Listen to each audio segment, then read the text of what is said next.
Muy buenos días a todas las personas que se unen a nuestro webinar Pautas de Crianza, especialmente a la comunidad educativa del Instituto Técnico Damaso Zapata.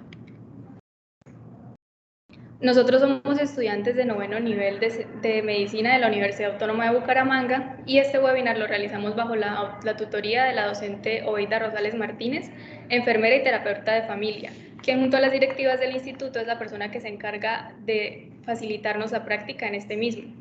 Durante este semestre hemos podido tener un acercamiento con algunos de sus hijos y es nuestro objetivo a lo largo de esta charla aprender sobre la importancia de la familia en el desarrollo adecuado del niño y qué tan esencial es una buena crianza basada en el amor, el respeto y la paciencia. Esperamos que les sea de mucha utilidad. Bueno, entonces pues el día de hoy lo que vamos a trabajar pues son 10 capítulos de los que vamos a hablar sobre las pautas de crianza. Siguiente, por favor. Y pues para empezar les teníamos una frase de Nelson Mandela en la que él dice que la educación es el alma más poderosa para cambiar el mundo. Entonces pues esta frase es pues para que reflexionemos y utilicemos las pautas que les vamos a dar a lo largo de esta charla. Entonces pues empecemos porque la crianza es el proceso de educar y orientar a los niños y jóvenes en la aventura de la vida para que avancen armoniosamente en su crecimiento y desarrollo. Esta se trata del acompañamiento inteligente y afectuoso por parte de ustedes como padres y de los adultos significativos de la vida del niño, como por ejemplo en este caso tenemos que es el colegio, fundamentando el cariño y la tradición cultural, el sentido común y en algunos conocimientos científicos.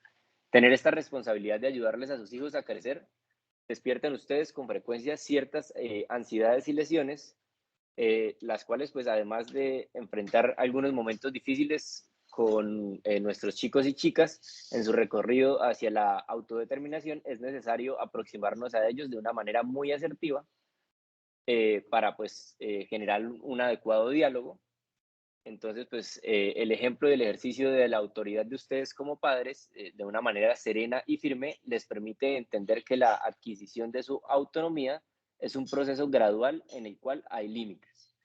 Reconocemos que no existen reglas inamovibles para la crianza, claro, pero pues no obstante, en estos momentos de angustia o frustración, en los que pues ustedes como padre les falta un poco de claridad sobre el mejor camino a seguir, y pues a veces tendemos a equivocarnos debido pues a esta presión. Una información o consejo oportuno puede ser de gran utilidad, que es lo que pues nosotros pretendemos hoy.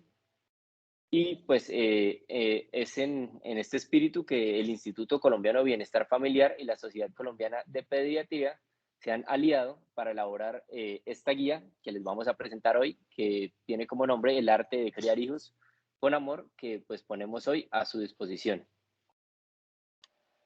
Siguiente, por favor. Entonces, pues en este material que les vamos a presentar hay una estructura. Entonces, la primera que vamos a manejar es el reflexionemos y compartamos. En esta parte, pues vamos a exponer ciertas pautas que pueden utilizar como punto de partida para el diálogo en grupo o para la reflexión personal sobre cómo están manejando la educación de sus hijos. La segunda sería consultemos y debatamos. En esta sección de herramientas técnicas, científicas y pedagógicas, nos vamos a hablar sobre algunas pautas y prácticas de crianza que les permitirán buscar nuevas alternativas para mejorar sus relaciones familiares. Y por último, comprometámonos y evaluemos. En este espacio, cada uno va a analizar y pues se va a proponer ciertas acciones concretas con el fin de mejorar las prácticas cotidianas de crianza en su ambiente familiar y para que se asuma pues una responsabilidad y compromiso consigo mismo y con los demás. Siguiente, por favor. Bueno, entonces el número 1, todos los niños y niñas tenemos derechos. Siguiente, por favor. Entonces, reflexionemos y compartamos. Entonces, pues ustedes lo primero que van a hacer pues es preguntarse estas tres cosas. La primera, si ustedes conocen los derechos de los niños y jóvenes, si ustedes volvieran a ser niños, ¿cómo lucharían por hacer respetar esos derechos que ustedes tienen? Y por último, ¿qué harían ustedes si saben del caso de un niño o niña al que se le están irrespetando estos derechos fundamentales? Siguiente, por favor. Bueno, entonces, en estos derechos, pues vamos a tener que son desde el comienzo de la vida. Entonces, pues los niños tienen derechos y también responsabilidades y deberes, claro, como ser solidarios con su familia, con la comunidad, con su país. Entonces, pues los padres y los adultos responsables, en este caso, pues nosotros, los profesores, debemos darles ante la sociedad y el Estado ciertos derechos como cuidarlos, orientarlos y educarlos como hijos, respetando, pues, claro, estos derechos. La crianza con amor es una oportunidad de brindarles y hacerles valer debidamente sus derechos. Entonces, pues, tengamos en cuenta que los derechos son los mismos para todos los niños y niñas del mundo. Entonces, pues, acá vemos 5 derechos. Entonces, pues, el primero sería el derecho a la vida, en el que no solo se debe entender como existir, sino además como que se debe reconocer y respetar al niño como un ser vivo, también sus valores propios, para que pues precisamente vivir tenga ciertas condiciones físicas, afectivas y sociales aptas para su desarrollo. El segundo sería, los niños tienen derecho a la salud, a la seguridad social y a la alimentación. Entonces, ustedes como padres son los responsables de mantenerlos afiliados a un sistema como el Plan Obligatorio de Salud o POS o el CISBEN, claro, de pues llevar a los niños por lo menos 2 veces al año a controles de salud, control visual, control auditivo y odontología, y de suministrarles una buena y adecuada alimentación para su proceso de crecimiento. Después viene el derecho a recibir atención oportuna y calificada cuando tengan problemas de salud. Como cuarto tenemos, los niños tienen derecho a la identidad. Por tanto, los padres deben decidir lo más pronto posible su nombre, registrarlos en la notaría antes de que se cumpla el mes de edad. Además de eso, pues el nombre, pues también sus apellidos le permiten al niño saber distinto a los demás y vincularse a la familia, existir en el Estado, tener identidad como ciudadano y reclamar sus derechos. Por último, en esta diapositiva tenemos el derecho a crecer bajo el cuidado y responsabilidad de la familia. Entonces, pues ahí se debe mantener un contacto con ambos padres, los abuelos y los familiares que tenga el niño. Así pues estos no vivan juntos, ya que pues una de las principales necesidades del niño es el afecto de sus padres y del resto de familias o amigos cercanos para una adecuada crianza, pues, y que el niño se sienta gratificado, que se enriquezca y se fortalezca de las cosas que le puedan aportar estas personas de su familia. Por tanto, pues, ellos deben mantener contacto. Siguiente, por favor. Bueno, acá tenemos otros 5, los últimos 5. Entonces, pues el primero sería que todos los niños, sin excepción, tienen derecho a la educación. ¿Esto qué quiere decir? Que ellos tienen derecho a desarrollarse plenamente asistiendo a un centro educativo adecuado en donde aprendan, adquieran e intercambien conocimientos y socialicen con otros compañeros. Entonces, pues esto en consecuencia debe ser responsabilidad de los padres, de los profesores y del Estado facilitar este tipo de acceso para que pues, los niños tengan un adecuado acceso pues, a la educación, ¿no? Siguiente, bueno. Entonces el siguiente sería el derecho a descansar y al esparcimiento, al juego y a las actividades recreativas propias de su salud, ya sea con sus padres, con sus compañeros eh, o con sus amigos, ya sea del barrio o del colegio. También pues tienen derecho a expresar sus opiniones y a que éstas sean tenidas en cuenta tanto en casa como en el centro educativo o en la comunidad donde ellos residen. Entonces, si los chicos son amados y escuchados, aprenderán precisamente a amar y a escuchar a los otros. Entonces, pues si somos tolerantes, ellos van a tolerar. Si somos respetuosos, ellos nos van a respetar. Entonces, pues esto nos ayuda precisamente pues a que se le dé una adecuada educación al chico, tanto en casa como en el colegio. Penúltimo está que los niños tienen derecho a equivocarse y aprender de sus errores. Esto pues precisamente pues nosotros como adultos debemos entender cuando nuestros chicos se equivoquen y pues tenerles paciencia, tratar de dialogar con ellos y explicarles por qué precisamente lo que cometieron pues fue un error, ¿no? Y por último tenemos el derecho a ser protegidos contra el abuso físico, mental o sexual. Claro está, no nos referimos a que ustedes lo hagan, pero pues sí debemos protegerlos de esto. Además también de algún descuido o trato negligente, maltrato o toda forma de explotación, de trabajos peligrosos o de uso ilícito de drogas, el secuestro, la trata o venta de niños, que pues precisamente debemos velar, como ya lo comenté, para que pues nuestros niños no lleguen a estos caminos y más bien estén rodeados de amor y de cuidados adecuados de nosotros como padres. Siguiente, porfa.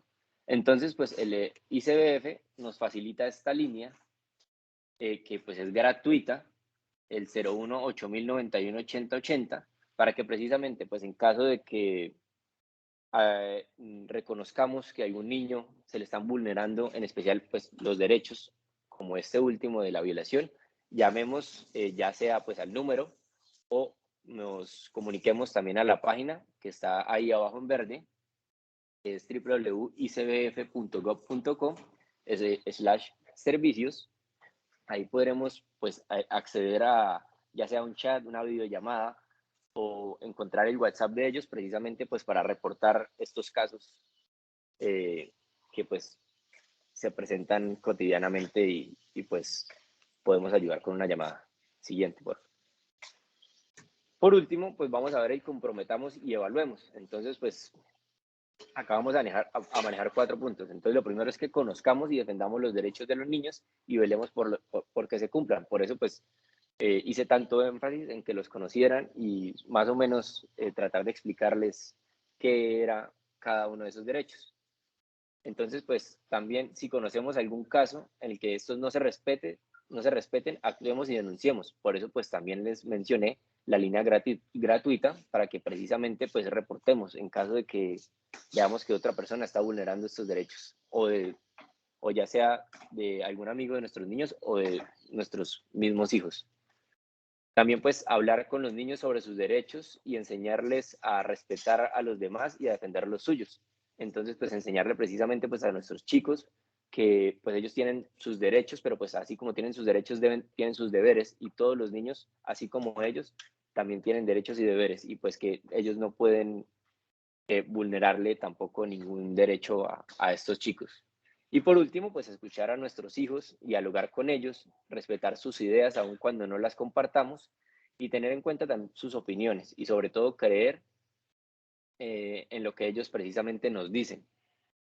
Respetar en su tiempo de descanso después del colegio, ya después de que hayan precisamente pues hecho las tareas, compartir con ellos, que no permitamos que ellos trabajen y pues en la medida de sus capacidades ellos pueden participar en pequeñas tareas de la casa, lo cual pues es suficiente para completar una adecuada educación.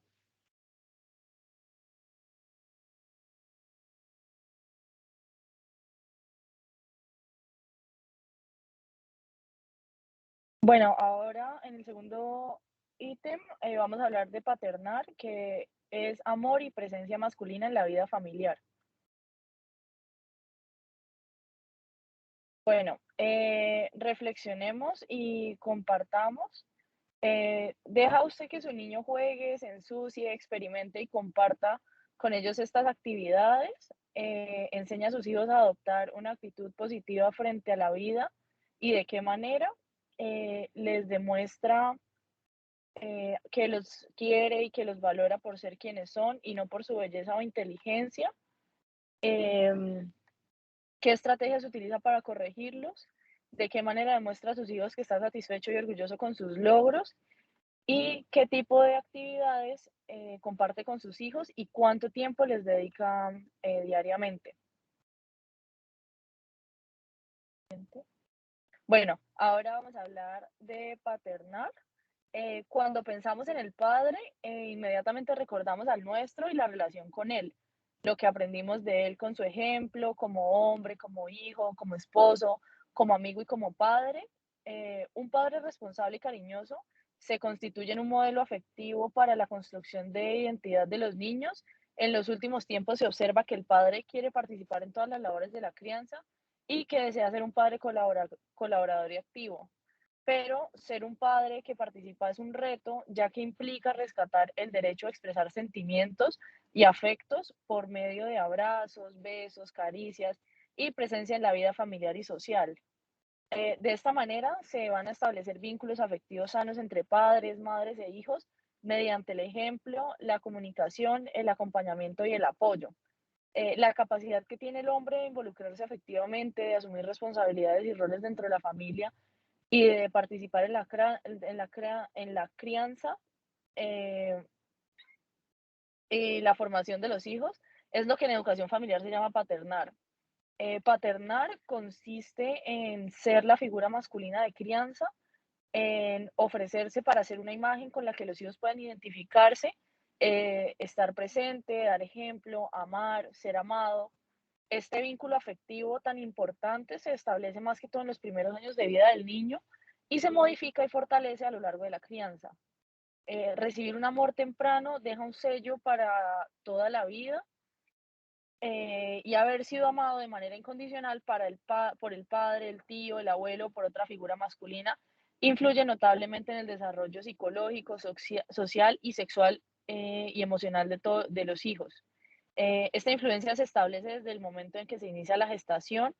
El hombre que paterna puede sentir las alegrías, molestias del embarazo a la par que su pareja y se vuelve comprensivo al compartir las necesidades y cambios que ella experimenta durante esta etapa. También se prepara con su esposa o compañera para tener como familia un parto saludable y en lo posible la acompaña en ese momento. Se cree que los niños perciben la voz del padre desde el útero de la madre y responden a ese estímulo con movimientos que ella siente. Siguiente. Bueno, en el vínculo padre-hijo, el padre fortalece el vínculo afectivo con su hijo cuando estrecha al recién nacido en sus brazos, lo acaricia, le habla, lo arrulla y le expresa su afecto. El padre paterna de diferentes maneras con el recién nacido si este es niño o niña. Por lo general se observa que al niño lo estimula más, acudiendo en mayor medida a los abrazos y a las palabras. Asimismo, a medida que crece y le fomenta la actividad física y la independencia. Pero con las niñas es más suave en su trato, tiende a estrecharla al sostenerla, percibiéndola como más dulce y más delicada, y a medida que ella va creciendo es más cariñoso. Así le estimula su empatía, su dulzura, su creatividad y lo que caracteriza su feminidad. A medida que los hijos crecen, el hombre que paterna participa en el cuidado y la crianza, en el acto de bañarlos, vestirlos, darles de comer y expresarles afecto. También ayuda con los trabajos domésticos, disfruta con su esposa, compañera, el placer de verlos crecer, realizándose como padre y como ser humano. Esto se puede apreciar en escenas cotidianas como las del padre cariñoso que se siente como llevando a sus hijos al control de salud, al centro educativo, cantándoles o haciéndoles títeres o jugando en el parque con ellos. La madre y el padre proporcionan a sus hijos la primera manifestación de la existencia de las figuras femenina y masculina. También les facilitarán aprender la existencia del otro sexo y la diferencia entre estos dos. En el caso del niño, este aprende a aceptar su sexualidad por el contacto constante con un hombre a quien aprecia y con quien lo unen vínculos afectivos. Por tanto, la mejor manera de favorecer una personalidad sana y un desarrollo psicosexual adecuado en niñas y en niños es brindándoles durante años de formación todas las oportunidades posibles de identificación con las figuras paternas y maternas. Siguiente. Bueno, en Comprometámonos y Evaluemos, eh, para la figura paternal es necesario que seamos capaces de escuchar y creer en nuestros hijos. También impulsémoslos a descubrir sus propios valores con nuestro buen ejemplo. Démonos un tiempo para amarlos, escucharlos. También busquemos espacios para gozar la vida familiar con nuestros hijos y nuestra esposa compañera. También participar de las actividades de nuestros hijos, como sus juegos o sus estudios, y dedicarles a nuestros hijos el tiempo suficiente para conocerlos y saber qué les pasa en cada momento de su desarrollo.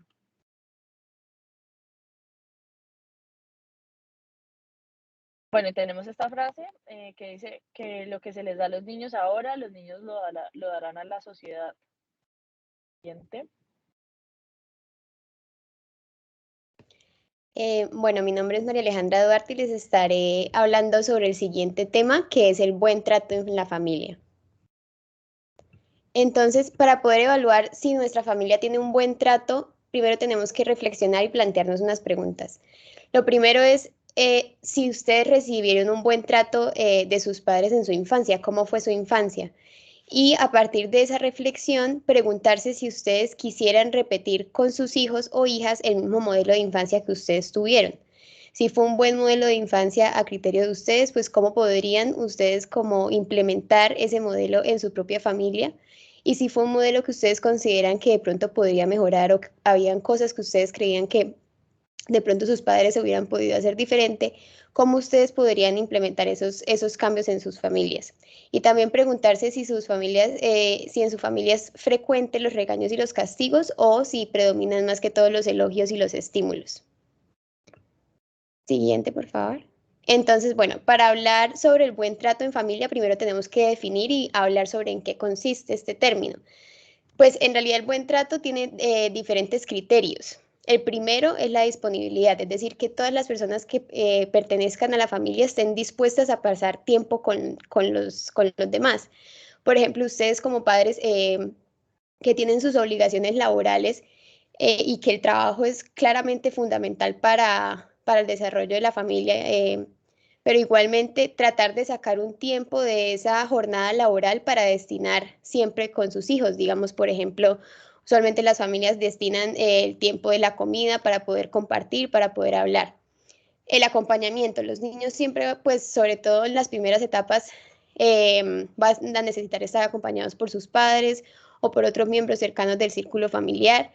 Y hay que impulsarlos de esa forma, pues hacia su propia autonomía y hacia su propia libertad. El interés de mostrarles a los niños que están interesados en lo que ellos tienen por contarles, en sus actividades, y de pronto es un niño que le gusta mucho algún deporte, que asistan a sus partidos o diferentes logros académicos o cualquier interés del niño, que ellos se sientan apoyados y que sientan el interés. La comunicación es un pilar fundamental del buen trato. Siempre, independientemente en todas las familias, pues van a haber dificultades, pero ese buen trato se mantiene debido a la comunicación, a la buena comunicación entre todos los miembros de la familia. Y liderazgo, es decir, que pues sobre todo los padres, que tanto madre como papá se repartan ese liderazgo y que no es que uno, digamos, tenga mayor criterio de decisión que el otro, sino que sean como una pareja en la toma de decisiones y en la forma en la que digamos, en la que se lidera la familia. Siguiente. Entonces, uno de los aspectos más importantes en la vida de los seres humanos es el fortalecimiento del vínculo afectivo entre la familia. Y precisamente esto es lo que hace el buen trato. El buen trato en la familia va a crecer o va a fortalecer ese vínculo afectivo. Siguiente. Entonces, una buena pregunta es, bueno, ¿desde cuándo inicia el buen trato familiar? Entonces, idealmente el buen trato familiar inicia desde antes del nacimiento, es decir, desde el momento del embarazo, cuando la familia acepta o la pareja acepta y asume la responsabilidad de ser padres. Desde ese momento empieza el buen trato tanto entre la pareja como también empieza el vínculo afectivo con el recién nacido. Entonces, por ejemplo, y ese vínculo va creciendo a medida que el niño nace, que el niño crece, porque los padres son pilares fundamentales, digamos, en la parte de desarrollo y de crecimiento del niño. Y también, bueno, pues ahí, digamos, si el niño tiene hermanos, hermanas o viven con otro miembro de la familia, pues también es importante que sea de un buen trato entre el niño y ese otro miembro familiar. Siguiente, por favor. Bueno, ¿cómo practicamos el buen trato? Esta es la palabra que les decía que era el pilar del buen trato, que es la comunicación. Cualquier dificultad que pase la familia, que como mencionaba, todas las familias tienen sus problemas, sus discusiones, siempre todo se va digamos, a solucionar o se podría,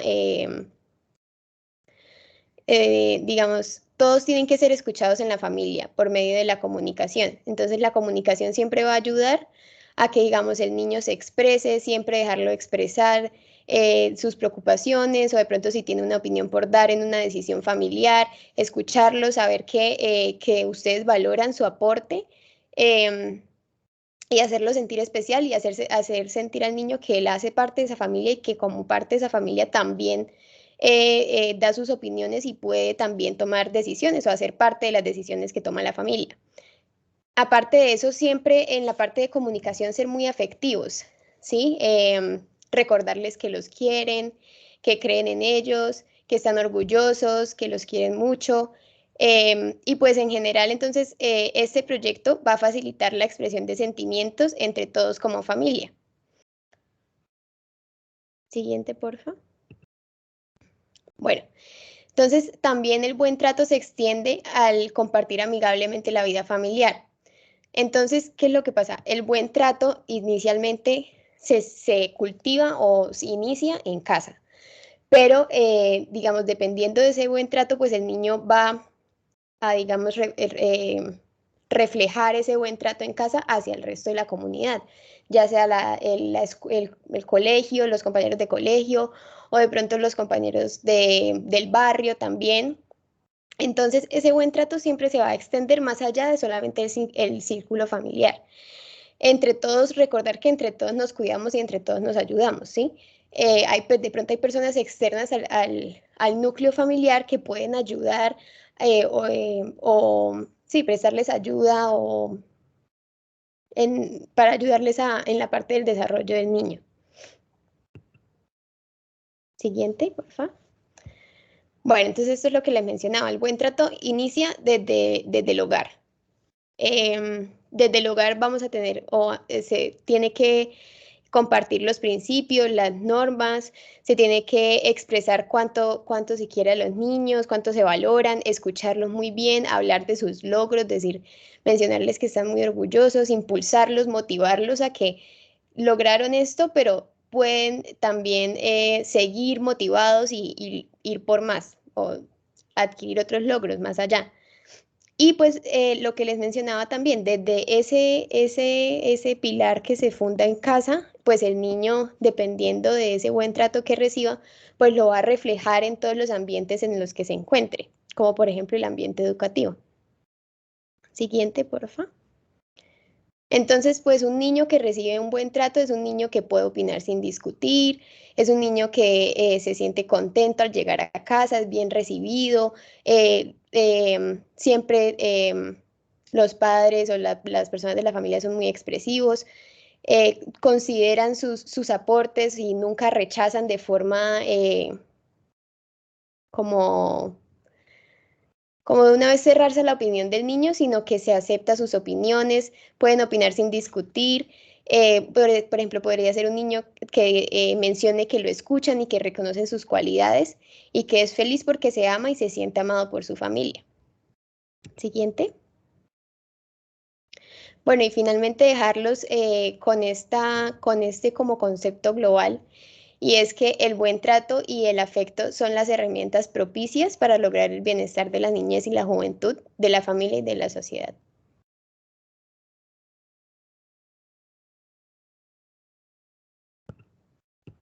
Entonces, buenas tardes para todos. Mi nombre es Manuel Arias y continuaré con el tema de vivir en familia.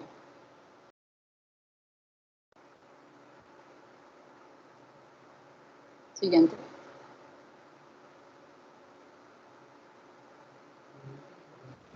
Entonces, primero que todo, queremos que reflexionemos acerca de estas preguntas. La primera es en sus casas, cómo están distribuidas las tareas. Y preguntarnos si hay algún tipo de niño, niña o persona que trabaje más que otro. Y si es así, ¿cuál es la razón? La segunda es quién establece las normas en el hogar y quiénes participan en la toma de ellas. Y por último, cuando ustedes llegan a sus casas, se pueden encontrar con un espacio tranquilo y alegre en donde puedan compartir en familia. Siguiente. Entonces, ya debatiendo sobre estas preguntas, ya entramos en la importancia de vivir en familia. Debemos tener unos puntos claves a la hora de fomentar esta relación. Entonces, como sabemos, la familia es para todos nosotros un conjunto de personas con quienes nos amamos, convivimos y compartimos un tiempo y un espacio. Es como un libro en el cual escribimos una historia de todos los integrantes de la familia, en donde transcurren etapas de la vida, como lo son la niñez, la juventud, la edad adulta y la vejez. Cuando decimos que una familia vive en armonía, nos referimos a aquella en la cual las relaciones de sus integrantes se establecen en medio del amor, el respeto y el diálogo. Esto con el fin de lograr una convivencia afectuosa que implica amar, sentir, escuchar, valorar, respetar, aceptar, etc., independientemente de sus semejanzas y diferencias a todo el núcleo familiar. Haciendo estos dos puntos, permitimos que tanto padres como hijos, como abuelos, nos sintamos cómodos y tengamos una sensación de hogar, calidez y bienestar en todo el ámbito familiar. Ahora hay que tener claro que no solo son los padres quienes deben demostrar el afecto a sus hijos, sino que también ellos lo reciben. ¿Por qué? Porque los niños son buenos maestros y convivir con ellos es una oportunidad de revisar nuestra propia infancia, que muchas veces nos dejan recuerdos dolorosos, los cuales podemos sanar y superar mediante la crianza de nuestros propios hijos. Otro punto importante es la convivencia en familia, la cual implica que todos los miembros del núcleo pueden participar, cada uno de acuerdo a sus capacidades y habilidades, pues los niños también deben tener responsabilidades dentro del hogar, como lo es recoger los juguetes, limpiar el mueble, colaborar en el jardín, atender a una mascota si es el caso cuando ellos los tengan, o ayudar a poner la mesa, entre otros. Siguiente. En cuanto a las funciones, debemos desesquematizar las labores exclusivamente por género. Por ejemplo, que la niña siempre debe hacerse cargo de las cosas de la cocina, o que el niño siempre arregle el cuarto. Los hombres y mujeres del hogar se deben incorporar y participar en las tareas del hogar por igual condición.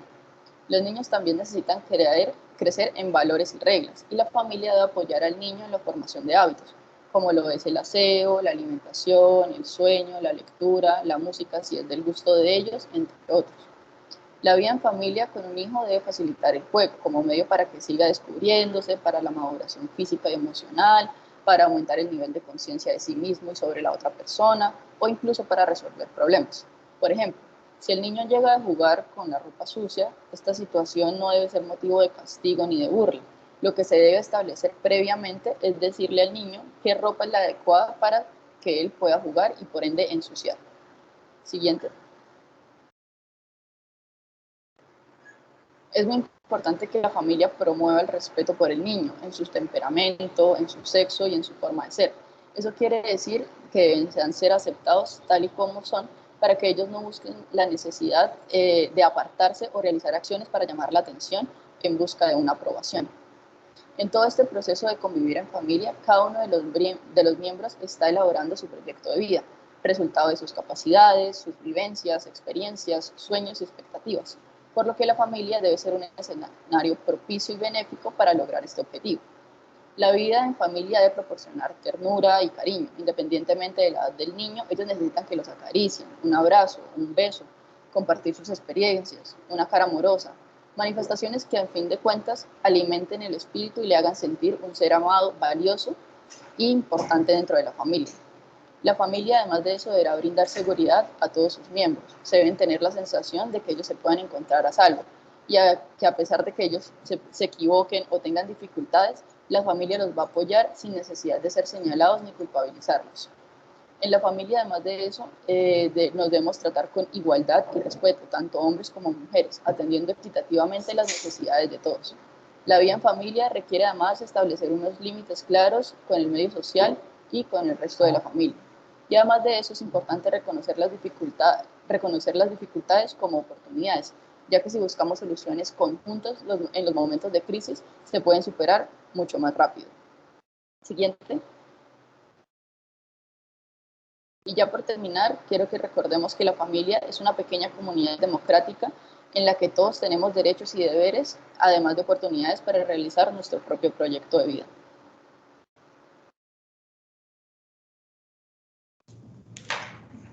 Buenas tardes. Ahora sigue Acompáñame a crecer y lo va a realizar María Paula Tolosa. Siguiente.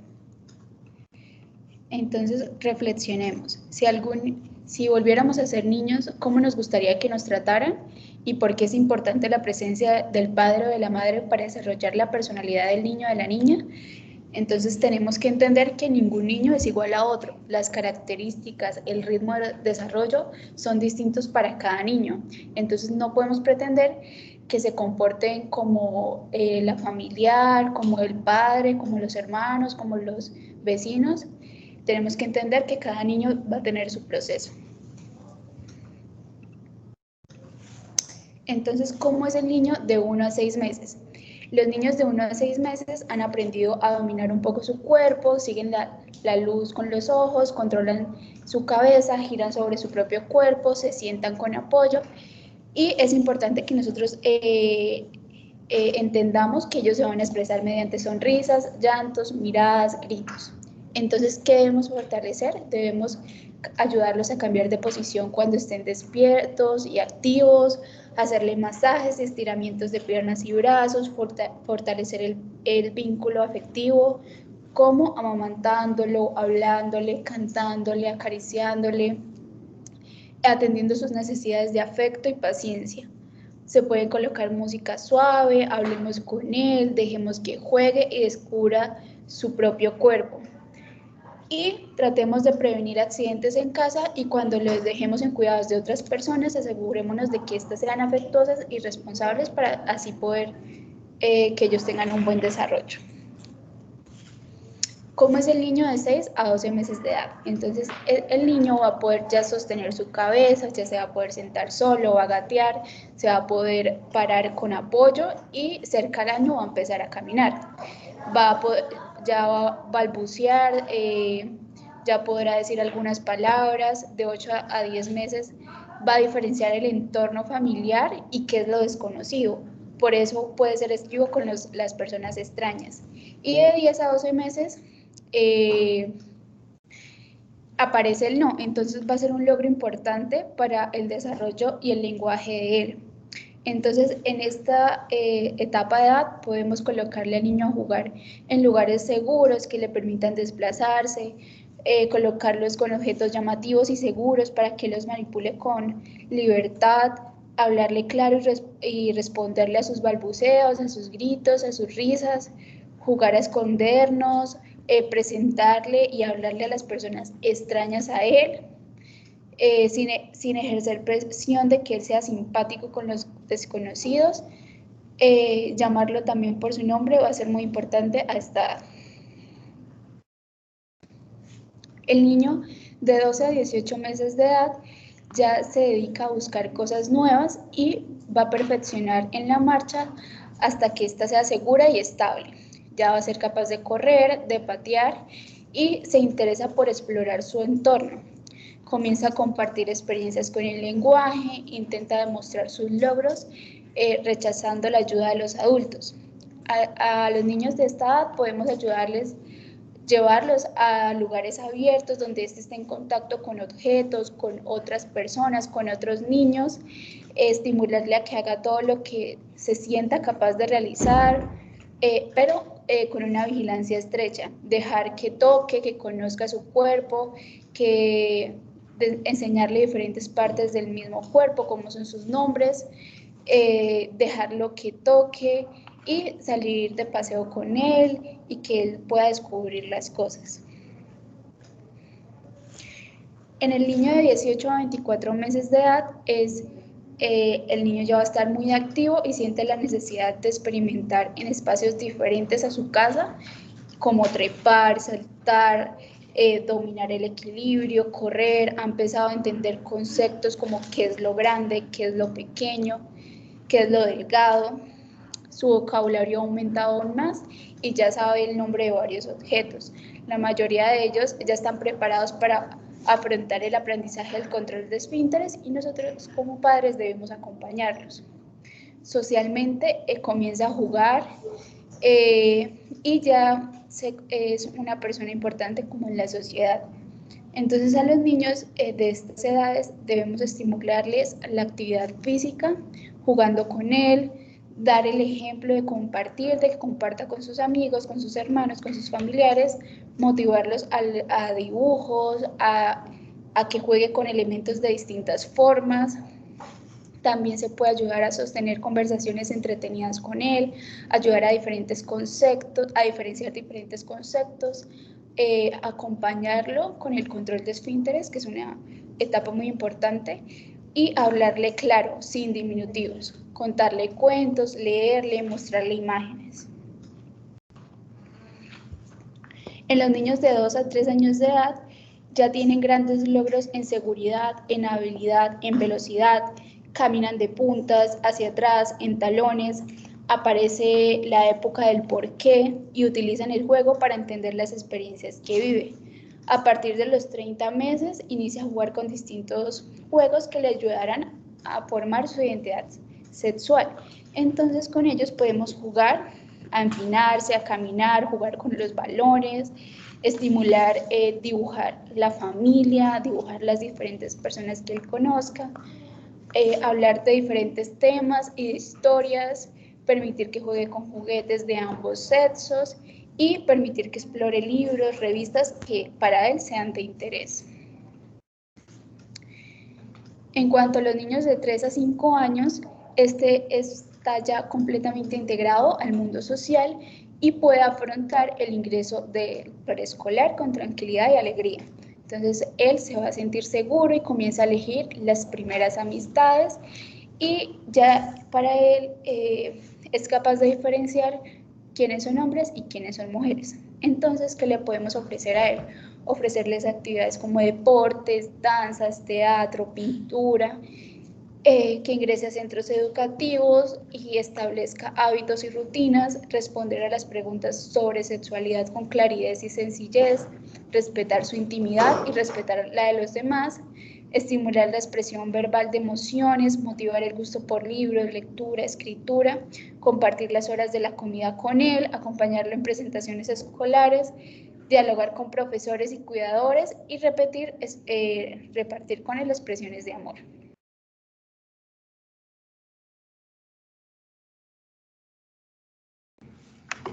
Bueno, mucho gusto. Mi nombre es Silvia Juliana Aparicio y el día de hoy pues compartiré con ustedes La vida es un juego. Siguiente.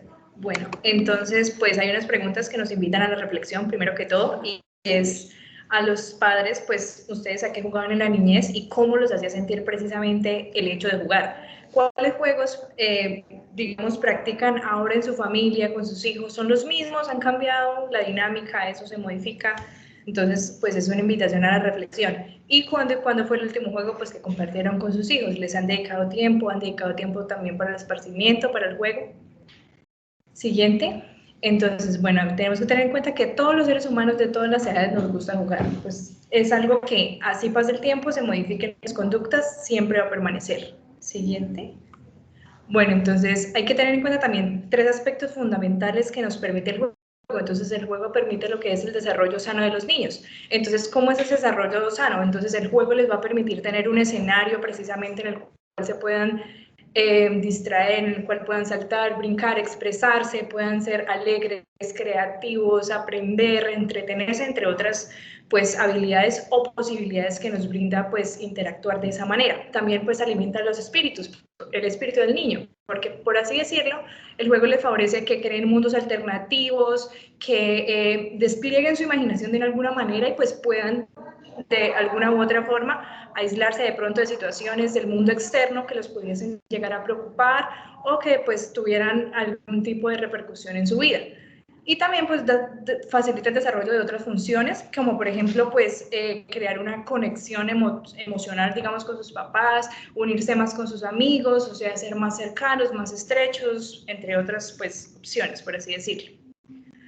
Entonces, con el juego, además, pues se van a aprender valores, vamos a aprender que en la vida, también como se gana, también se puede perder. Entonces, hay que ir viendo qué posibilidades y qué enseñanzas nos van a dejar esos juegos, ese tipo de juegos que vamos a establecer. También, pues hay reglas y pautas, como todo en la sociedad, entonces, en un inicio los niños practican eso de establecer como tal las normativas en un juego, en una pequeña escala, y es algo que progresivamente pues van a establecer en la sociedad. Cuando ya sean grandes, van a tener que acatar las normas que se establecen por como tal, pues normas de convivencia, entre otras normas, por ejemplo, las normas de tránsito, porque todo en esta vida, en la vida de adultos, pues va a tener normas.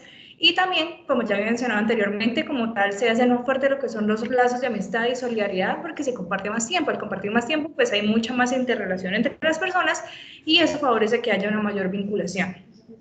El juego, pues, también les permite conocer su propio mundo, su propio cuerpo, entonces desarrollan un vocabulario, se conocen a sí mismos, lo que les rodea, las otras personas, comparten cosas, imitan a otras personas, entonces eso estimula mucho lo que es su desarrollo, no solo social, sino también, digamos, el aspecto neurocognitivo. Siguiente. Entonces hay que tener en cuenta que hay juegos para todos los niños según sus edades, según sus estreses, sus temperamentos y sus habilidades. Entonces nosotros debemos enfocarnos como tal en tener como idea de cuáles son los gustos, cuáles son las preferencias de nuestros niños o de pronto cuáles son las habilidades, como ya había mencionado mi compañera, en determinada etapa de la vida para así mismo ir dirigiendo hacia ese objetivo, pues todas las actividades que se vayan a desarrollar con los niños. Entonces, por ejemplo, hay juegos que no necesariamente implican contacto físico, que pues son los que habitualmente juegan los niños, sino que se pueden desarrollar, por ejemplo, manualidades, también se pueden usar instrumentos musicales, hacer juegos, por ejemplo, con papel, origami, juegos de armar, rompecabezas, que pues son un poco más retadores, por así decirlo, para los niños, pero pues siempre van enfocados a determinado grupo de edad. Siguiente. Entonces, bueno, ¿qué es lo que se dice? Se dice que el niño es un verdadero explorador cuando juega, ¿pero por qué? Porque cuando juega, pues está experimentando. El juego en sí mismo es un experimento. Entonces, por ejemplo, cuando un niño juega con un objeto y lo sumerge en agua, pues ve que ese objeto flota. Entonces eso le deja una enseñanza, una reflexión y aparte de eso, pues va a construir, por así decirlo, de alguna manera el conocimiento.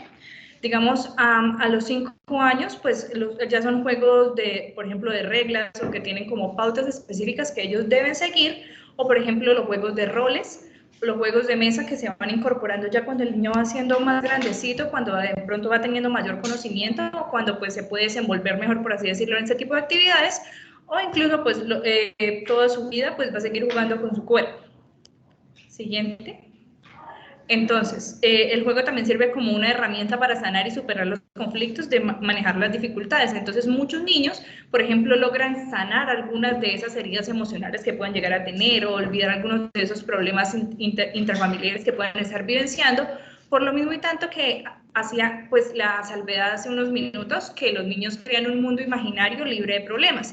Entonces, pues ahí, digamos, no hay celos, no, por ejemplo, no se vislumbra la situación socioeconómica que vive la familia, por ejemplo, si viven en un contexto de injusticia, si hay peleas entre los padres, si recientemente, por ejemplo, tuvieron una pérdida de un ser querido, un niño que tenga un peluche, una muñequita, juega con él y como que materializa sus emociones o como que es capaz de dirigir su afecto hacia esa figura que pues tiene en sus manos en esos momentos. También, por ejemplo, los fracasos escolares a veces pueden agobiar a los niños, pero precisamente es ese juego el que funciona como una herramienta para distraerlos. Siguiente.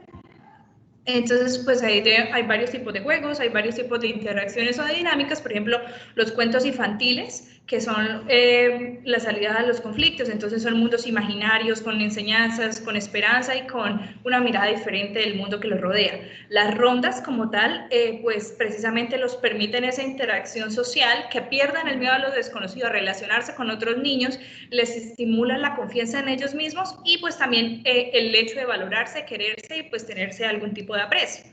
También están, digamos, los juegos de mesa, que son más que todo para integración, porque pues pueden estar varias edades o varias generaciones reunidas con el fin pues de integrarse alrededor de la mesa para jugarlos. Entonces ahí viene la convergencia de lo que son padres, hijos, hermanos, abuelos o cualquier persona que se quiera simplemente unir al juego. Y pues los juguetes como tal pues se vuelven incluso compañeros de los niños, incluso pues pueden ser objetos pedagógicos, siempre y cuando pues no lleguen a promover la violencia. Entonces por eso se sugiere que los niños no jueguen, digamos, con elementos que sean como armas, pistolas o cualquier elemento que como tal llegue a incitar algún tipo de violencia. En cuanto a los deportes y el ejercicio, pues uno de los juegos que más se prefiere, por así decirlo, porque reduce, por ejemplo, algunas enfermedades como lo es el sedentarismo y estimula el desarrollo de su cuerpo y de sus funciones. Los videojuegos, si bien, por ejemplo, pueden estimular lo que es la atención, la concentración y las habilidades manuales, visuales y auditivas de los niños, a veces en ocasiones pues pueden llegar a ser nocivos, ya que llegan a repercutir en lo que es los deportes y el ejercicio que éste puede realizar. Entonces aquí lo importante es establecer unos tiempos claros para que los niños pues no pasen tanto tiempo en estos tipos de juegos. Siguiente. Están los juegos tradicionales, que son los que se pueden jugar pues entre todos. Entonces están las canicas, por ejemplo, elevar las cometas en el mes de agosto, golosa o pues el trompo, que son juegos que progresivamente se han ido perdiendo, por así decirlo, y en nuestras generaciones pues es raramente frecuente verlos. Y por último, pues están las manualidades, que pues ya también las habíamos mencionado un poco, para desarrollar esas destrezas manuales y poder valorar como las cosas delicadas que pueden elaborar los niños con sus manos, y pues darle especial atención como tal a la elaboración de las cosas y hacerlos sentir útiles. Siguiente. Entonces, pues hay que considerar ya por último que es importante que no debemos preocuparnos si el niño, consideramos que el niño juega en exceso, porque un niño siempre va a jugar, ese es su deber, sus primeros años de vida, jugar. Claramente debe cumplir con sus labores escolares, pero por eso se busca, siempre debe haber un equilibrio para pues que estas dos partes no tengan un conflicto, por así decirlo. Entonces, ¿cómo se logra eso? Estableciendo horarios, espacios como tal pautados pues entre los padres y los niños de juego, de estudio, alimentación y de sueño, y eso también nos ayuda o pues les facilita a ellos que sean más organizados y puedan tener unos tiempos acordes a sus necesidades. Y hay que tener en cuenta, digamos, que los juegos no tienen género, entonces es importante hacer la salvedad de que si un niño pues quiere jugar con muñecas, no debería sancionársele, o si una niña, por ejemplo, le llama la atención jugar con los carritos, puede ser algo, pues es algo normal y debe pues dárseles la libertad de hacer esto. Y finalmente, pues ante una falta, entonces no se debería condicionar el juego del niño, o sea, si el niño comete, digamos, un acto que debería ser digno de sanción, pues no deberíamos quitarle el juego como una medida de castigo. Gracias. Bueno, mi nombre es María Angélica y voy a hablar sobre la disciplina con amor. Bueno, reflexionemos. ¿Recuerdan en su niñez cómo fue la disciplina en casa? Y si usted fuera padre, ¿cómo actuaría? Si fuera hijo, ¿cómo actuaría? ¿Qué opina del refrán? Una gota de miel atrae más moscas que un tonel de vinagre. Consultemos y debatamos. Es importante tener en cuenta, en la siguiente por favor. Bueno, es importante tener en cuenta que las normas de disciplina son necesarias desde los primeros años y deben establecerse límites en los hijos. La familia debe establecer tanto criterios y normas desde cuando el niño es pequeño. Ante el incumplimiento de una norma, los padres siempre hay que preguntarse qué pasó, qué está pasando, escuchar el punto de vista del niño, luego valorar la situación y decidir si amerita alguna sanción y cuál va a ser. La autoridad familiar se basa en el establecimiento y el respeto por los derechos y deberes del niño y de los padres mediante lo que es la reflexión y mediante lo que es la educación. Bueno, los valores, lo que son las normas y lo que son los límites enseñan al niño a qué pueden hacer y qué no pueden hacer y cuándo deben hacerlo, ¿sí? Esa construcción de disciplina, hay que recordar que la autoridad significa sostener para crecer. Este proceso, ¿cómo se fundamenta el proceso de la autoridad? Pues en la consistencia, la firmeza del padre, la paciencia y el cariño hacia el hijo. El ejemplo es la esencia, es lo fundamental en la educación de los hijos. Uno como padre, dar ejemplo, porque el niño, ¿qué hace? El niño mientras va creciendo va aprendiendo del modelo de los padres que le brindan. Es necesario, así como los padres orientemos y cómo tomamos las medidas disciplinarias, ¿sí? Hay que reconocer como padres y estimular a que el hijo tenga una buena conducta, como por medio del ejemplo. Ese estímulo mantiene al niño en el camino correcto y permite una crianza, ya sea que, aparte de fácil, más productiva. Listo. Entonces, los padres, uno como padre, bueno, ya como padre hay que despejarse de dos mitos que son muy importantes. Que poner normas traumatiza al niño y que es necesario golpearlo para que obedezca. No, o sea, uno como padre debe ofrecer a los niños oportunidades para decir cómo cumplir las normas, ¿sí? Las normas no tienen que ser en extremo, ni muy rígidas ni muy flexibles. Cuando el niño está presentando una conducta de rebeldía, los padres tienen que respetar los límites con firmeza y mientras dialogan con el niño, pues tienen que mirar a los ojos, ¿sí? Levantar la voz y diciéndole qué tiene que hacer de una manera paciente y de buena manera. Entonces, ¿cómo la firmeza de la autoridad se basa más que todo en la consistencia? Entonces, como padre hay que trabajar en la consistencia. Listo, consultemos y debatamos. Entonces, es necesario como padre confiar en el niño, por lo que no es conveniente anticipar la sanción. Debemos sancionar al niño con medidas que se puedan cumplir.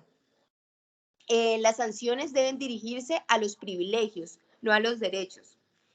Para tomar una decisión es conveniente esperar a que el estado emocional no esté en un tono alto, es decir, que no haya rabia, ni haya dolor, ni haya miedo en el momento. La sanción tiene que ir dirigida al hecho, ¿sí? No atacar al niño como tal. Y toda sanción tiene que aumentar la autoestima del niño para que él se dé cuenta que tuvo su error y poder mejorarla. No hay que estar encaminada hacia disminuir la autoestima del niño. Y nunca se debe comparar con otros niños, ni con los amiguitos, ni con los otros niños de la misma edad, por ejemplo. Bueno, las faltas de nuestros hijos nos deben llevar a reflexionar y a preguntarnos, ¿estaremos nosotros fallando como ejemplo? Entonces, cuando el niño tenga una respuesta inadecuada, entonces, ¿cómo qué? Como que el niño tenga berrinches, los padres tienen que asumir una actitud que no refuerce estos comportamientos. O sea, está llorando, dejarlo que termine de llorar y no darle el objeto, ¿sí? O sea, criarlo con amor. Los padres debemos aprender a pasar la página y a no ser repetitivos, es decir, ya cuando el niño termine la sanción, el asunto ya queda terminado, no seguir repitiéndolo ni que lo vuelva a hacer y ponerle el ejemplo, no, hay que pasar la página y no ser repetitivos.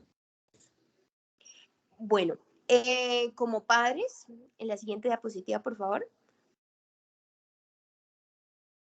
Bueno, podemos emplear a que el niño reflexione. La amonestación, que debe hacerse en privado, sin avergonzar o delante de otros niños, porque pues eso les puede bajar el autoestima. Quitar privilegios sin quitar los derechos. Reforzarles positivamente comportamientos agradables, como decir, sales con tus amigos, pero cuando arreglaste el cuarto. Y diálogo, y aparte del diálogo, reflexión, para que el mismo presente alternativas para que repare la falta y aparte de eso pueda aprender de su falta. Para finalizar, vamos a hablar sobre comprometámonos y evaluemos. Entonces, ya si el niño entiende los valores y el sentido de la norma, obedece ya más fácilmente. Por tanto, siempre hay que explicarle para que el niño pueda obedecer y ya tener, cuando haga el error, poder pensar y poder mejorarlo y no volverlo a hacer. Entonces, también es importante como familia hablar entre todos acerca de las normas y los límites que hay que considerarle al hijo, ¿sí?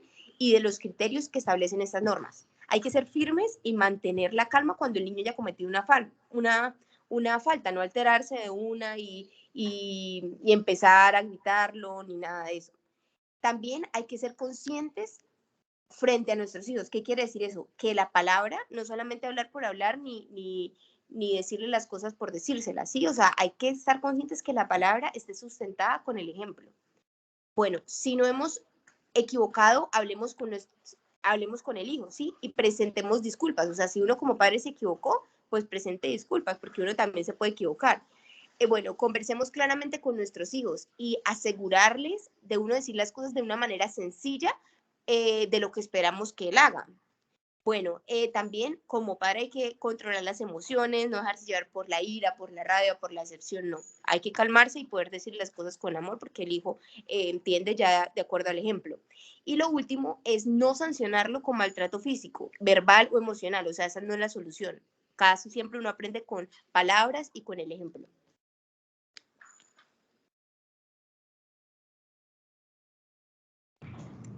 Bueno, mi nombre es Karen Tatiana Villamizar y voy a estar hablándoles sobre educación de la sexualidad.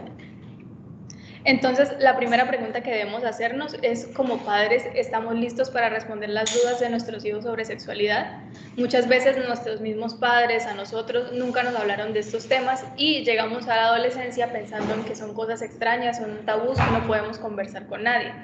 Incluso muchas de nuestras madres llegaban a tener la menstruación y pensaban que era una enfermedad o que les estaba pasando algo extremadamente grave. Entonces, para eso tenemos que reflexionar, primero que todo, cómo fue la educación sexual que nos brindaron nuestros padres a nosotros. De segundo, cómo creen que sus hijos los ven a ustedes como pareja, los padres. Y tercero, si se consideran capacitados para brindarles a sus hijos una educación sexual adecuada y cómo lo harían. Entonces, digamos, uno de los aspectos con más trascendencia en nuestras vidas es la manera en cómo vivimos nuestra sexualidad. Digamos, la sexualidad es la capacidad que nosotros tenemos como hombres y mujeres de expresarnos corporal y afectivamente para dar y recibir afecto. Entonces, nosotros todos nos sentimos hombres o mujeres y queremos vivir según estas condiciones. Entonces, la sexualidad nos da una forma de vivir los diferentes aspectos de nuestras vidas y nos proporciona muchas satisfacciones profundas. Entonces, digamos, para tener una sexualidad sana y responsable es importante que todos hayamos recibido una buena educación sexual y esta incluye no solo información, sino también una formación y una buena orientación. Todos tenemos un derecho a recibir esta educación sexual que sea adecuada y que nos permita gozar de ella con libertad y, más importante, con responsabilidad, porque tenemos que aprender a valorar nuestro cuerpo, a cuidarlo, a amarlo, a respetarlo, de tal forma de que los adultos vamos a cumplir un papel muy importante por medio del ejemplo que vamos a transmitir cotidianamente. Así, la familia se convierte en una base de información y orientación y formación en la educación sexual. Es por eso que es un deber de los padres y adultos proporcionársela a nuestros hijos. Entonces, digamos, nosotros debemos hablar con ellos acerca de los cambios corporales que van a estar experimentando durante su adolescencia y los cambios emocionales para que ellos aprendan y conozcan y pues de paso también amen su propio cuerpo. Entonces, cada vez a medida que van creciendo los niños van a empezar a requerir más información y pues también van a necesitar más orientación sobre la sexualidad. Una buena educación sexual va a aportarle a nuestros hijos los medios que ellos van a necesitar para disfrutar mejor de la vida y los va a proteger también de muchos riesgos y de muchos errores. Esto les va a dar una posibilidad de ser felices y los va a encaminar, digamos, a que tengan una actitud natural y positiva en torno a la sexualidad. Entonces, esto les permitirá tomar decisiones conscientes y responsables. De esta manera, los padres vamos a favorecer su desarrollo armónico y libre. Es importante entonces estar preparados y responder adecuadamente a las preguntas que nos hacen nuestros hijos. Algunos, digamos, se van a sentir incómodos ante tanta curiosidad y muchos de los padres se van a asustar con las preguntas. Es por esto que entonces debemos tener en cuenta unas reglas básicas que nos van a ayudar a saber cómo conversar sobre la sexualidad. Primero que todo, pues debemos escuchar con atención, saber qué es lo que quiere saber precisamente el niño para poder contestar pues a todas sus dudas. Segundo, responder con naturalidad y sinceridad, usar ejemplos de la vida diaria, no tenemos que usar ejemplos extraños o poner cosas del otro mundo, sino cosas que estamos viendo todos los días. Transmitir no solo la información, sino también darles valores y sentimientos, porque la sexualidad no es solo un tema de teoría donde uno aprende una cosa después de la otra, sino que se tiene que unir mucho a la parte sentimental. Y cuarto, no temamos decir no sé. Muchas veces las preguntas de los niños están más allá de nuestro alcance y pues podemos consultarlo, decirle que en un momento posterior les vamos a dar la respuesta, vamos y encontramos y luego volvemos con ellos y hablamos sobre el asunto. Si nosotros tenemos en cuenta estas reglas al momento de responder las preguntas, digamos, vamos a hacer el trabajo principal, que va a ser también necesario a futuro fortalecer con actitudes cotidianas para que el niño y la niña sigan aprendiendo y crezcan amando su cuerpo. Y pues también sientan que pueden hacer cosas como jugar, pintar, abrazar, correr, acariciar, entre otros. Entonces, una pregunta muy común que asusta a muchos padres es cuando el niño está pequeño y les pregunta a papá o mamá de dónde vienen los niños. Entonces, nosotros tenemos que estar preparados para esta pregunta. Los niños suelen recibir con gran interés toda la información que se asocia a ella. Entonces, las respuestas deben ser honestas y espontáneas, hablarles en un lenguaje sencillo, alegre y descomplicado, y utilizando términos técnicos. Entonces, no podemos hablarles, por ejemplo, con palabras extrañas, sino darles el nombre exacto de las cosas, hablarles sobre su vagina, sobre su pene, etc. Y pues también tenemos que darles ejemplos claros y no utilizar ninguna palabra vulgar. Esto significa que, digamos, además de hablar acerca de los cambios físicos, tenemos que también mencionar sentimientos, valores, afectos, la comunicación, hablarles a ellos sobre las decisiones libres que tienen y sobre el respeto hacia su propio cuerpo. Entonces la respuesta debe estar ajustada también al lenguaje del niño, entonces esta información tiene que ser sincera y oportuna, es decir, tiene que darse en el momento en el que se les solicite. Sin embargo, pues digamos hay algunos momentos en los que se va a requerir una charla que va más a fondo, un poco más larga, entonces esta charla tiene que hacerse de forma natural y tiene que estar motivada por la curiosidad del niño. No tenemos que forzarla ni imponerla para contar todo pues en un solo momento, sino que si a medida que se va hablando el niño va haciendo más preguntas, surgen más dudas, pues las vamos a resolver en ese mismo instante. Algo muy importante es que tenemos que evitar utilizar palabras como la semillita o las abejitas o que el niño fue traído por la cigüeña, porque pues estos cuentos tienen muchas imprecisiones y pueden darles al niño una idea equivocada de lo que el sexo y la reproducción es. Entonces, parte de enseñarles a ellos qué significa el sexo se limita a los aspectos que están relacionados con la reproducción, es decir, cómo se crean los seres vivos. Por lo tanto, digamos, tenemos que hablar con ellos no solo de la parte reproductiva, sino también del placer, el afecto, cómo se puede disfrutar con alegría y con responsabilidad. Obviamente, todo esto lo vamos a hacer de acuerdo a la edad del niño. Vamos a hablarles dependiendo de la etapa en la que se encuentren. Otra preocupación de los padres es la curiosidad de los niños. Muchas veces los niños hacen juegos eróticos en la niñez y la adolescencia, como digamos es el tocarse a sí mismos, la masturbación. Digamos en esta edad es algo muy común y son fundamentales para el desarrollo. ¿Por qué? Porque le van a permitir al niño que adquiera una seguridad en la relación con su cuerpo y pues hacen a los seres humanos más propensos a buscar, digamos, consideración y caricias de otras personas. Entonces, digamos, esta exploración propia que se hacen espontáneamente los niños pequeños les va a dar una oportunidad muy grande a los padres porque abre la puerta para darles una explicación y enseñarles lo importante que es el respeto y el aprecio por su cuerpo. Entonces, digamos, muchas veces lo que hacen los padres o los profesores, los cuidadores, es que van a regañar al niño y lo van a avergonzar. Entonces, se les transmite un mensaje de que esto que ellos están haciendo es algo muy malo o algo muy sucio. Con esto, entonces lo que vamos a hacer es que los niños relacionen la experiencia del placer con la culpa y esto los va a llevar a sentirse avergonzados sobre el tema, a no querer hablar sobre esto y a de pronto ocultar muchas cosas. Entonces, digamos, esto va a repercutir mucho en la personalidad del niño y en la sexualidad tanto presente como a futuro. Es normal, es una medida que tenemos que saber que es normal, se debe permitir obviamente pues en el campo de lo corriente, no tampoco podemos permitir que el niño de pronto sea excesivo en sus conductas y pues tenemos que recomendarle que esto siempre se tiene que hacer en privado y solo por ellos mismos. Nadie más, mucho menos una persona mayor a ellos, puede, por así decirlo, ayudarlos o acompañarlos en este momento. Entonces, digamos, cuando un padre descubre a su hijo en estos acercamientos sexuales, por ejemplo, digamos, observando pornografía, que es una cosa que comúnmente sucede hoy en día, la conducta más adecuada no es regañar al niño o gritarlo, sino sentarse al lado de él y orientarlo, hablar con él con naturalidad, hablar de forma honesta y dejarlo expresar cómo se siente al respecto. Todas estas correcciones tenemos que hacerlas con paciencia, no podemos exacerbarnos con los niños. Se debe recalcar en ellos que no es normal que personas mayores se interesen en compartir juegos sexuales con ellos, porque esto puede llevar a que los niños más pequeños sean sometidos a abuso. Digamos, cuando un niño esté entre los 8 y 12 años de edad, ya tiene que estar familiarizado con la sexualidad y tiene que haber recibido una buena formación que obviamente esté enmarcada en valores. Tienen que conocer cómo es el proceso de reproducción, cómo se da la concepción, cómo crece un niño en el embarazo y cómo nace. No es necesario que como padres seamos pues expertos en biología, expertos en ginecología, les expliquemos todo a pie de letra, pero el niño tiene que tener unas nociones claras de cómo suceden todos estos procesos para que de pronto alguien más que tenga malas intenciones no venga y les dé explicaciones incorrectas sobre lo que sucede en sus vidas. Algo también muy importante es que la información recibida por los niños y por las niñas tiene que ser exactamente igual. Es un prejuicio muy común que se le explique a los niños y a las niñas se les deje por fuera de la conversación porque, digamos, se crea que no tienen necesidad de saberlo. Es muy importante, de extremada importancia, aprender y enseñarles de la misma forma a ambos sexos.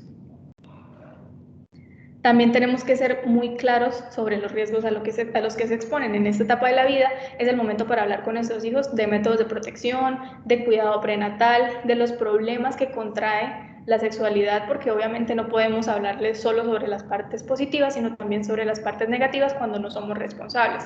Tenemos que hablar, digamos, de un embarazo no deseado, del contagio de una enfermedad como el SIDA, del abuso sexual, de, por ejemplo, también la trata de personas, la pornografía y la explotación sexual infantil. Nunca es muy temprano advertirle a un hijo. Podemos empezar desde que están pequeños. Los padres tienen que ser capaces de ponerse en el sitio del niño. Entonces tenemos que recordarles cómo fue, tenemos que sentarnos y recordar para nosotros mismos cómo fue esa época en nuestras vidas, cómo fue la formación acerca de este tema y cómo, digamos, se vivieron nuestras primeras experiencias. Tenemos que recordar también que hoy en día hay mucha presión que incita a empezar la vida sexual pronto. Entonces, a través de medios de comunicación, la comunidad, los amigos, entre otros, van a estar presionando a nuestros hijos. Entonces, es muy importante, de vital importancia, dotarles a ellos con toda la información y los elementos necesarios para que cuando vayan a iniciar una vida sexual lo hagan de una forma responsable y solamente cuando ellos estén listos para esto. Digamos, en esta edad preescolar van a aparecer las primeras manifestaciones de orientación sexual.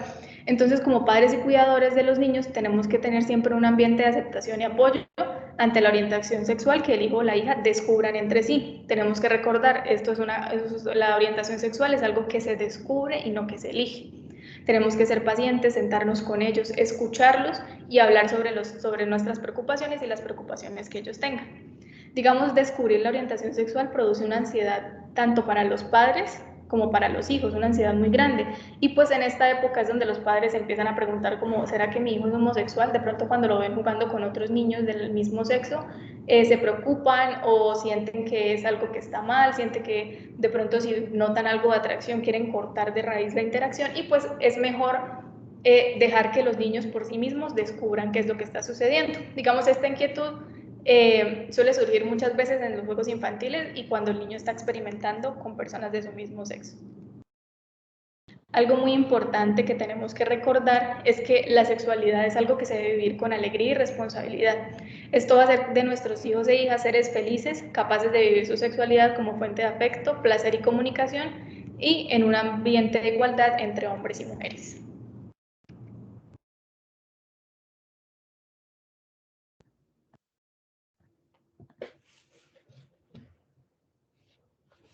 Bueno, hola, mi nombre es Angélica Almanza y ahora vamos a hablar sobre la seguridad de los niños y qué debemos hacer.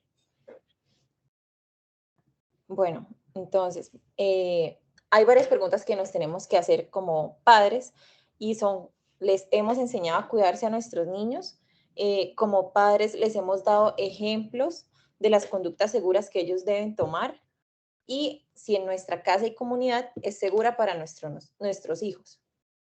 Siguiente, por favor. Bueno, entonces es importante saber que nuestros hijos están creciendo en el seno de una familia que los ama y los protege, pero además de los esfuerzos exhaustivos para que no les ocurra nada, siempre van a haber muchos riesgos y muchos peligros de los cuales tenemos que tener en cuenta y que es normal que sucedan algunas veces. Estos van a ser sucesos dolorosos, pueden ser accidentes dentro y fuera de casa, en la calle, en el parque, en la escuela, que por más de que tratemos de proteger a nuestros hijos, no vamos a poder protegerlos, pero igualmente, si tomamos medidas para evitarlos, también damos la información y la orientación que ellos necesitan saber, podemos evitarlos. Esperamos un segundo, todavía no la pases. Es importante recordar que los niños, ellos van a aprender por imitación y que repiten todo lo que hacen los mayores, sobre todo sus padres o la persona que los cuida. Entonces, es muy importante que los adultos mayores, los adultos que los cuidan, sean responsables y den un buen ejemplo. Un ejemplo de esto es, por ejemplo, cuando vayan a cruzar la calle, el niño va a copiar lo que haga su padre. Entonces, si la persona que los está ayudando a cruzar la calle pasa por la mitad, no pasa por puentes peatonales ni por cebras, el día que el niño lo mandemos al colegio, él tampoco va a hacer pues lo correcto que es ir por puentes peatonales o cebras, sino que va a pasar también por la mitad de la calle, haciendo que hayan más riesgos y más peligros. Siguiente. Bueno, entonces acá vamos a tener unas reglas de oro, son 2. La primera es nunca deje solo al niño, porque la mayoría de los casos de accidentes que ocurren es cuando los dejamos solos.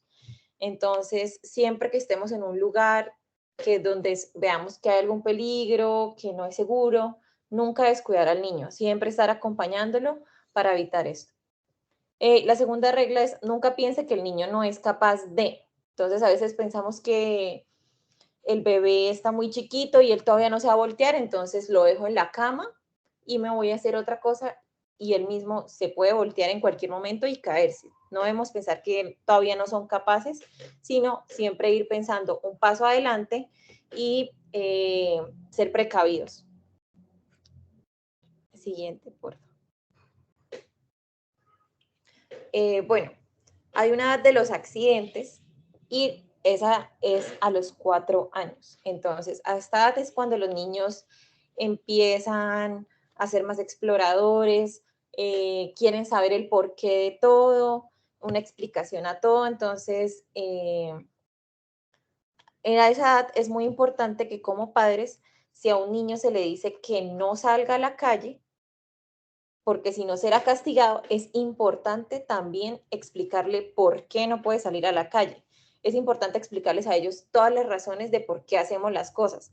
Porque si, por ejemplo, solo les decimos no salga a la calle, si no lo castigo, él va a decir, le van a dar más ganas de saber por qué no puede salir a la calle, quiere descubrir qué es lo que hay en la calle y pues le va a dar más riesgos a ese niño para que sufra un accidente o algo peligroso, ¿sí? Entonces es muy importante siempre explicarle a los niños por qué no, para que ellos entiendan y asimilen mejor las recomendaciones dadas por los padres. Siguiente, por favor. Bueno, entonces esas son unas recomendaciones en cuanto a que los niños van a estar siempre muy pendientes de las acciones de los padres, de los hermanos mayores, y ellos, como ya lo habíamos dicho, aprenden por imitación. Entonces es muy importante que las personas que rodeen a los niños siempre den muy buen ejemplo sobre comportamientos y seguir reglas que hay en la comunidad para que ellos vean que son un buen ejemplo y ellos imitar esos buenos ejemplos. También debemos hacer que la casa sea un lugar seguro para ellos. Entonces siempre como papás debemos estar pendientes de todos los peligros que pueden haber en las casas, ¿sí? Por ejemplo, cuchillos que hay en las cocinas, tenerlos alejados, preferiblemente escondidos de los niños. También en las tomas de corriente, tenerles protección porque los niños son muy curiosos y quieren, por ejemplo, coger algo e intentan introducirlo por las tomas de corriente. Y así, estar pendientes de cada peligro que encontremos en la casa para poder minimizar los riesgos. Debemos también como padres hablar con los niños acerca de los riesgos y cómo evitarlos, para que ellos entiendan muchas cosas, para que sepan cómo y por qué los papás dan esas reglas o esas recomendaciones y ellos mismos por sí solos seguirlas. Y así él tendrá elementos para cuidarse por sí mismo. Siguiente, por favor. Bueno, sabemos que a medida que los niños crecen van a estar expuestos a más peligros y ya los accidentes van a estar asociados a actividades fuera de casa. Entonces, es importante que el niño cuando salga esté acompañado hasta que usted como padre tenga certeza de que ya está apto para hacer cosas solo. Si como padre todavía no está seguro o está inseguro de que el niño todavía no pueda con certeza estar solo, no lo deje solo. Así sea que esté acompañado con alguien mayor, así si usted no puede estar. Bueno, cuando el niño ya va creciendo, él se va a volver más explorador. Es por esto que se le deben enseñar algunas actitudes en relación al uso de la electricidad y el fuego, como no acercarse mientras que hayan fogatas o mientras que se esté cocinando en la cocina y haya fuego. Es importante que tampoco vayan a coger los recipientes calientes para así evitar toda esta clase de accidentes. También, por ejemplo, cuando hay actividades en agua, se deben tomar las medidas preventivas como flotadores, salvavidas, que los padres siempre estén pendientes de ellos. Si es posible que si van a entrar a una piscina, entren a la piscina con ellos. Estar muy pendientes en todos esos escenarios que pueden ser bastante peligrosos. También lo de que ya habíamos hablado, de enseñarles a cruzar la calle, que si el semáforo está en rojo, pasar mientras que esté en rojo. Si hay un puente peatonal cerca, caminar un poco más para poder pasar por el puente peatonal y no correr ningún peligro. También es importante que los papás tengan los medicamentos lejos de los niños porque ellos son muy curiosos y muchas veces pueden encontrar un tarro de pastillas y tomárselas o comérselas y pues no queremos que pasen esos accidentes, entonces es mejor tenerlos lejos de los niños y fuera del alcance de ellos. También si se tienen mascotas, los niños son muy amigables con los animales, entonces es muy importante que como padres les enseñemos cómo abordar los animales y las mascotas que hay. Entonces tenemos que enseñarles los diferentes cuidados, como son que a los perritos y a los gatos se les deben poner vacunas, que no se les debe molestar mientras que comen o duermen, especialmente si no son conocidos, ya que pueden ser agresivos y no queremos que ocurra un accidente de mordeduras porque son bastante graves. Entonces siempre decirles que tengan mucho cuidado, que no les acerquen la cara, si es la primera vez que lo conocen a ese animal, y siempre vamos a ser muy cuidadosos. Y también, tener las actitudes bastante fuertes contra el fuego y la electricidad, que son ya factores bastante peligrosos. Siguiente, por favor.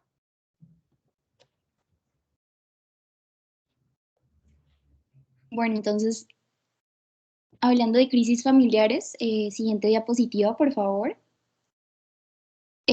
Vamos a reflexionar estas 3 preguntas en donde vamos a ver qué conflictos o crisis graves han tenido en su familia, cómo los han resuelto, con qué frecuencia se reúne su familia a dialogar y si todos tienen la oportunidad de expresar sus puntos de vista. Bueno, entonces, en cuanto a crisis familiares, todas las familias y quienes las integramos vamos a pasar por momentos difíciles y debemos saber cómo enfrentar aquellas dificultades. Algunas de ellas van a ser complejas y que por un momento vamos a pensar que no tienen solución. Sin embargo, vamos a ver que cada crisis es una oportunidad para crecer. Entonces, a partir de estas preguntas, vamos a continuar la siguiente premisa. Todas las familias vamos a pasar por estos momentos difíciles y es por ello que, siguiente, cada paso de etapa a otra puede experimentarse como un momento de crisis, ya sea el matrimonio, la gestación, los nacimientos, el inicio de escolaridad de un hijo, el inicio de la adolescencia, la salida de los hijos de la casa, la jubilación, el envejecimiento. Todos estos son procesos normales por los cuales cada ser humano pasa y pueden representar una etapa que implique pues un gran conflicto ante una familia. Siguiente. Algunas crisis son esperadas, como ya lo dije, algún nacimiento, la adolescencia, la jubilación, el inicio de la escolaridad. Sin embargo, esto no quiere decir que por más esperadas que sean, no pueda representar un momento de crisis en la familia. Hay otras crisis, siguiente diapositiva, que son inesperadas, que muchas veces pueden producir un desequilibrio mayor y que necesitan de mayor esfuerzo, solidaridad, comunicación para su resolución. Nadie espera que en su casa pues se queme, nadie espera un embarazo adolescente, nadie espera una enfermedad grave o que su primer hijo nazca con alguna alteración física o un desempleo. Sin embargo, son situaciones a las cuales le permite a la familia poder nacer y solucionar un conflicto. Siguiente. Bueno, entonces, estas son las reglas básicas ante una crisis familiar. Entonces, vamos a escuchar los siguientes puntos, los cuales nos tenemos que plantear ante una comunicación. Entonces, ¿qué tipo de comunicación estamos utilizando en nuestra familia? y cuando surjan conflictos, qué tipo de actitud estamos tomando, es decir, si somos indiferentes, recordando que la indiferencia con el tiempo agravan los problemas. Qué sentimientos estamos expresando, si estamos escuchando, debemos también respetar las emociones de los miembros de la familia, debemos buscar la causa del conflicto para poder manejarla y superarla. Siguiente.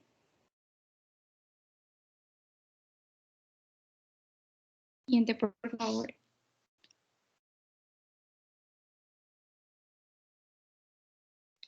En caso de una crisis que se nos esté saliendo de las manos, podamos reconocer que necesitamos ayuda especializada, que nos permitamos expresar, vivir celebraciones o duelos, en especial no buscar culpables, sino que todos trabajemos para mantener una relación sana entre todos los miembros de la familia. Y pensemos y pongámonos en lugar del otro ante un conflicto. También que busquemos y solucionemos la causa del conflicto y que reconozcamos que la paz es la capacidad que se tiene para resolver los conflictos. Siguiente. Entonces, cuando una familia tiene la capacidad de resolver sus conflictos por la vía pacífica, sin dañarse ni dañar, está madura para la paz. Siguiente. Y con esto culminaríamos este webinar. Muchísimas gracias por su participación, por observarlo, por estar presentes y por querer ser mejor como familia.